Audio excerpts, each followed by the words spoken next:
Boa tarde a todas e todos. Espero que estejam gozando de saúde nessa quarentena, que estejam bem. Caríssimos, neste meu terceiro vídeo, eu gostaria de falar um pouco, de maneira resumida, sobre dois períodos históricos do Brasil, importantes inclusive do ponto de vista econômico. Para muitos estudiosos, pesquisadores, talvez os dois momentos econômicos mais importantes dos últimos 50 anos no Brasil, que foram o momento do milagre econômico na ditadura militar e o período dos governos do PT, né?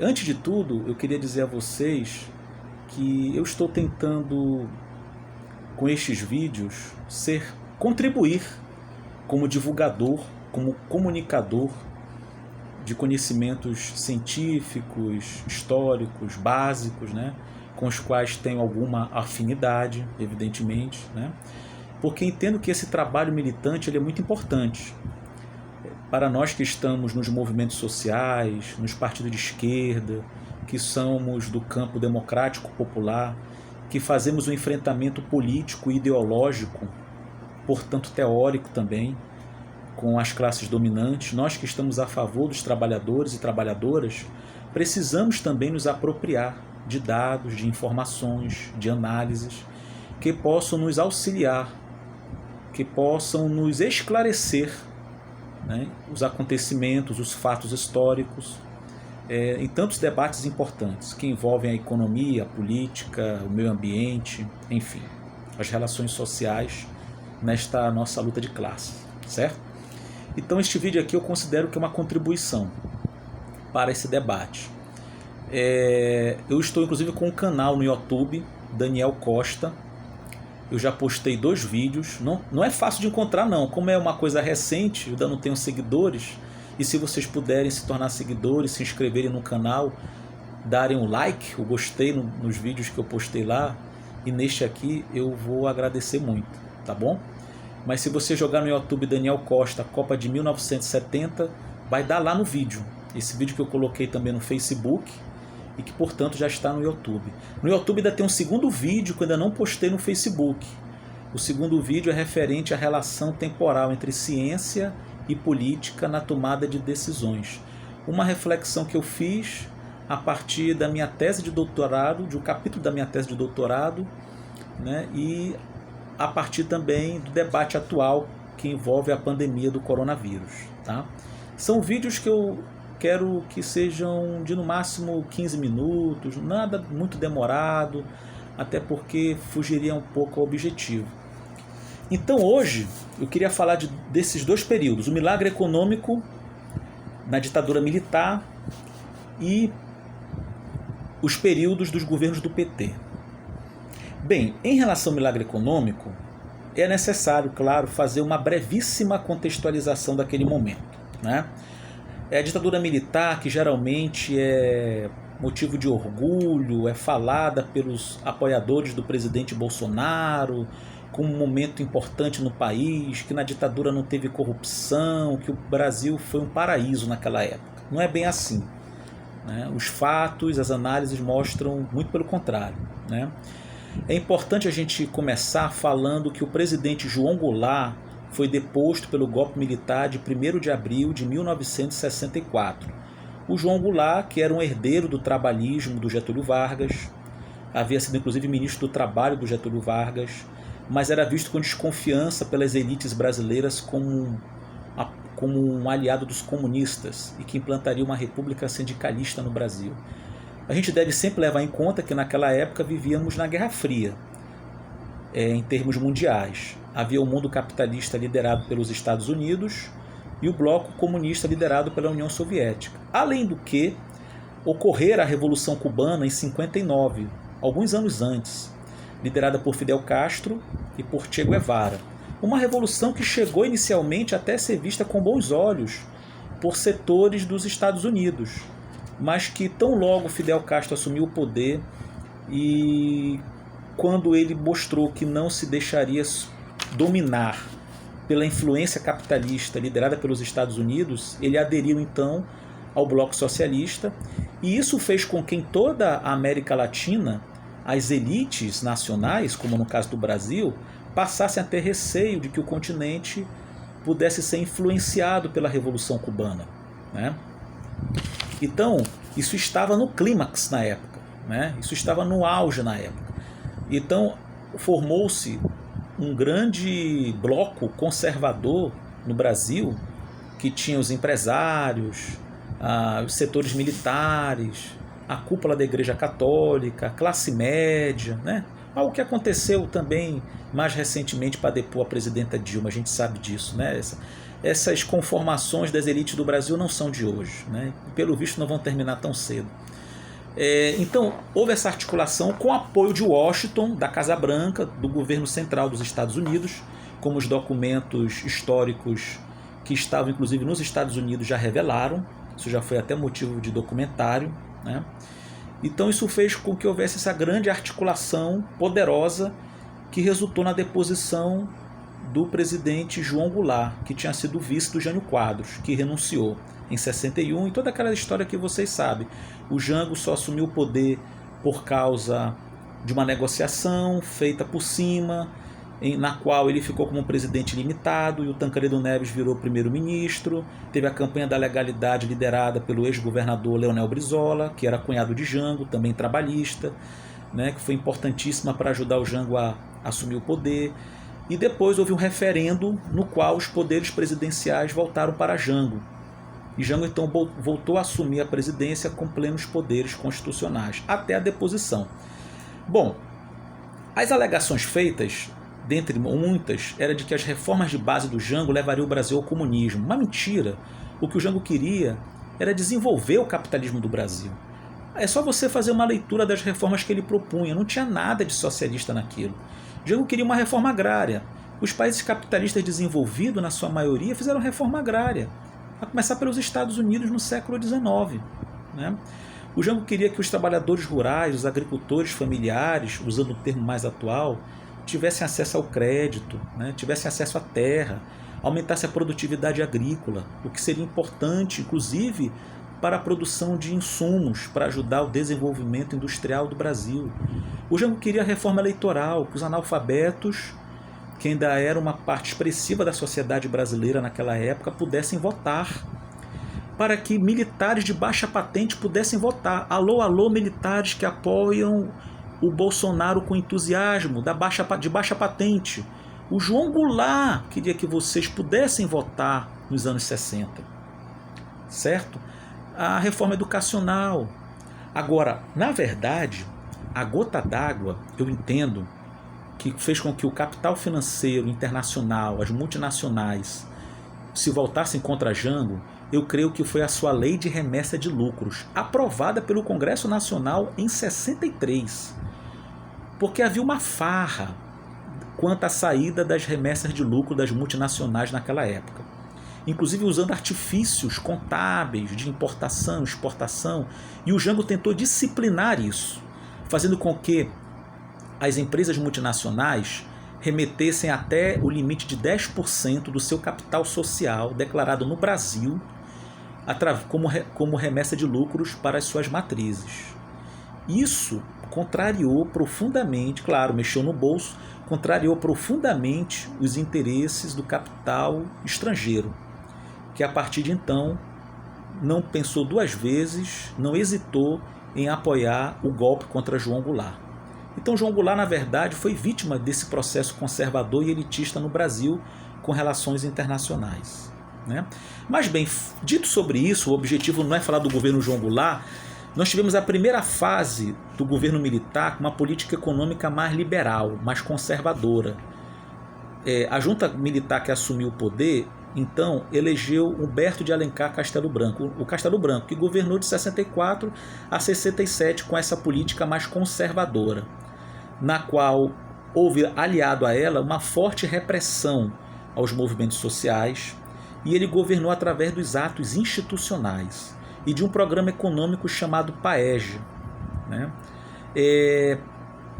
É importante destacar nesse período, dentre algumas medidas, sinteticamente, tá? falar que com Castelo Branco nós tivemos incentivos do governo para que as empresas captassem recursos internacionais, né, investissem no mercado financeiro, colocassem ações no mercado financeiro, né, e com isso financiassem outras empresas, como por exemplo os bancos de investimento, que cresceram muito nessa época, porque havia a leitura liberal de que as empresas conseguiriam constituir uma poupança privada suficiente para financiar a sua expansão, a expansão dos seus próprios investimentos, a começar pelo seu capital fixo, suas máquinas e equipamentos. Ou seja, elas teriam essa expansão, seria uma espécie de um investimento privado de longo prazo. Ao Estado caberia apenas incentivar, certo? Então, se por um lado a ditadura militar com Castelo Branco fez esse incentivo à iniciativa privada, por outro, houve muita repressão ao mundo do trabalho. Nós tivemos sindicatos interditados, diversas lideranças sindicais presas, torturadas, expulsas do país, congelamento salarial, né? Inclusive aproximadamente 3.500 pessoas tiveram direitos políticos cassados durante esse período dele, né? Mas com todas essas iniciativas tomadas, dentre outras, o fato é que a oposição ao regime militar cresceu. A prova disso foi em 66, quando os governadores de Minas e Rio de Janeiro foram eleitos pela oposição. E aí, a cada vez, o regime militar endureceu mais ainda, né, fazendo com que as eleições para governadores fossem indiretas, abolindo os partidos políticos, criando o MDB e a Arena, dentre outras tantas medidas de exceção. Pois bem, fiz esse breve comentário para chegar até o período do milagre econômico. Quando Costa e Silva assume a presidência em 67 e governa até 69, foram apenas 2 anos, os militares deram uma nova orientação política ao país. Eles saem de uma visão liberalizante para uma visão intervencionista. Eles resgatam o Estado como interventor da economia. Criam um programa importante, né? Eles vão aproveitar, evidentemente, a diversificação do mercado de ações que já tinha sido feito com Castelo Branco. Castelo Branco, inclusive, criou o Banco Central, né, e modernizou o sistema financeiro nacional. Mas a partir de Costa e Silva, essa guinada vai ser muito importante, porque ela vai fazer com que se recupere o Estado como indutor da economia, né? Nesse processo, por exemplo, as estatais vão ser fundamentais. Elas vão obter recursos internacionais para financiar obras de infraestrutura. A atração de investimentos externos, privados, também vai ser grande. Nós vamos ter uma diversificação industrial muito grande nesse período, que vai gerar muitos empregos com carteira assinada. O operariado brasileiro vai crescer muito nesse período, inclusive no ABC paulista, que lá na frente vai resultar também na liderança do Lula, no surgimento da liderança do Lula, né? E é um período, mas é um período também com controle de mãos de ferro.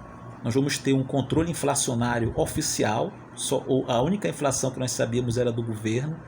Nós vamos ter um controle de preços, tanto os preços públicos quanto os preços privados, né?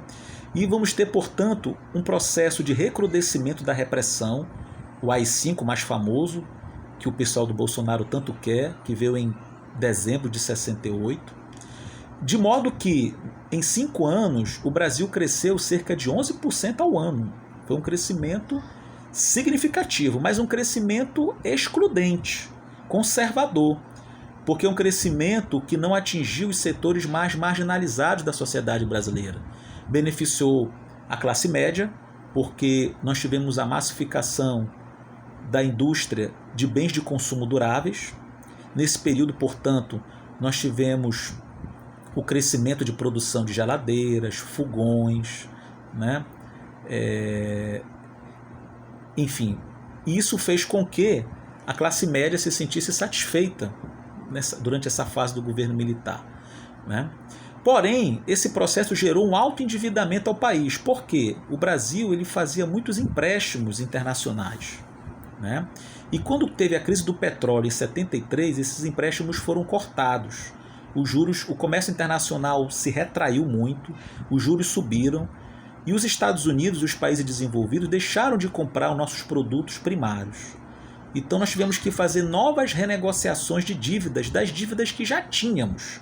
Essa situação toda vai resultar, inclusive, na enorme crise da dívida externa que nós tivemos entre as décadas de 80 e 90. Esse foi o saldo que os militares deixaram para nós, né? Então, na verdade, não foi um crescimento sustentado, não foi um crescimento para todos, não foi um crescimento inclusivo, como muitas vezes os defensores da ditadura militar querem fazer crer. Isso não é verdade.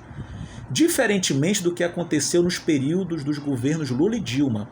E aqui eu quero destacar o livro da Laura Carvalho, chamado Valsa Brasileira, um livro muito importante, onde ela diz, sem ser pejorativamente, que no período dos governos do PT a gente teve o chamado milagrinho econômico.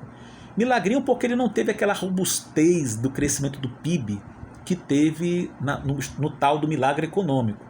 Mas ele foi um milagrinho à medida que ele foi inclusivo. Ou seja, foi a partir do mercado interno, da massificação do consumo de massas, o que incluiu fazer com que esses segmentos marginalizados da sociedade brasileira se tornassem consumidores, pudessem ter direito a uma carteira assinada. Esse aumento da formalidade do mundo do trabalho nos governos do PT foi o motor do crescimento econômico que nós tivemos. Se por um lado não foi um crescimento econômico tão pujante quanto foi na ditadura, no milagre econômico, por outro, ele foi socialmente muito mais justo, porque ele incluía esses setores marginalizados, né? A Laura Carvalho, ela apresenta basicamente 3 pontos fundamentais que justificam esse milagrinho dos governos Lula e Dilma. Ela fala do Bolsa Família. O Bolsa Família é um programa que já foi instituído em 2003, muito importante, né? Eu tenho até aqui para vocês darem uma olhada, ó. Aqui está o livro da Laura Carvalho, Valsa Brasileira, editado em 2008, tá bom? Um livro muito interessante. Eu recomendo que todos leiam, se tiverem acesso, é muito importante, tá? Ela fala então do Bolsa Família, que foi muito importante como política inicial, porque veja, o Lula, quando assumiu a presidência da República em 2003, ele ainda foi obrigado, para acalmar o mercado, a manter aqueles compromissos de uma política econômica mais conservadora que herdada dos tucanos. Regimes de meta de inflação, superávit primário. O Lula teve que manter isso para agradar o mercado, né? Mas ele não se restringiu a isso. Ele pegou os programas sociais do Fernando Henrique, que eram programas dispersos, unificou, estabeleceu melhores contrapartidas, melhores condições, como a exigência da frequência escolar, a carteira de vacinação em dia das crianças. E isso foi muito importante, porque não apenas pelo valor que unificou, mas pela abrangência que o programa teve. Tanto que a ONU considerou o melhor programa de transferência de renda do mundo, né? Outro segundo ponto do milagrinho foi a valorização do salário mínimo, que chegou a 70% de aumento real para a classe trabalhadora, né, durante os melhores anos dos governos Lula e Dilma, e os investimentos públicos, que cresceram significativamente. Uma política econômica basicamente keynesiana, é muito importante isso ser dito, o Estado como indutor, o Estado como aquele que incentiva inclusive o investimento privado, que vai apenas em busca de lucro, né? Então, esses pontos fazem com que o milagrinho do governo Lula tenha sido realmente muito mais importante do ponto de vista social e até mesmo econômico, porque ele mostrou a viabilidade de você poder fazer com que a economia, quase que não sai agora, também esteja a favor dos menos favorecidos. E é isso que abre a perspectiva de um desenvolvimento. É isso que difere o desenvolvimento do crescimento. O desenvolvimento inclui a população como um todo. Evidentemente que nesse livro também a Laura, ela vai destacar os aspectos limitantes, contraditórios do milagrinho, né? Desse período dos governos do PT. E é mais fácil fazer um balanço histórico à medida que a gente se distancia no tempo, né? Ela fala, por exemplo, da questão dos boicotes que foram feitos já no governo Dilma, da parte de segmentos empresariais. A Dilma a adotar a agenda Fiesp foi um fiasco, né? Ela fala também da questão da inflação de serviços que o Milagrinho gerou, das dificuldades internacionais, principalmente quando a economia americana retoma o crescimento em 2013, né? Porém, uma coisa fundamental que talvez fique de lição para a gente é que um eventual novo governo de esquerda no Brasil precisará também fazer justiça social a partir do aumento da sua arrecadação pelo lado das classes abastadas. Tá? Os governos do PT fizeram o milagrinho a partir do gasto público, né? É necessário agora ampliar a arrecadação, mas para que essa arrecadação seja ampliada, é necessário que muitas medidas sejam tomadas no sentido de fazer com que quem ganhe mais, pague mais. Significa dizer que precisamos fazer com que haja uma justiça tributária, né? Esse é um grande desafio para futuros governos democráticos populares. Bom, em linhas gerais, era o que eu tinha para dizer para vocês. Espero ter contribuído com o conhecimento, com o esclarecimento de vocês, né? Eu estarei preparando um outro vídeo, tá? Esses riscados aqui atrás na parede são dos meus filhos, que são pequenos. Eu tenho de 3 anos e outro de 6, é normal. Quem tem criança em casa ou já teve criança sabe que isso faz parte da paisagem, ter riscados na parede, né? E assim, eu espero que vocês tenham gostado. Peço a vocês que acompanhem também o meu canal no YouTube. Até o próximo final de semana eu já estarei preparando um novo vídeo para que todos apreciem. Muito obrigado.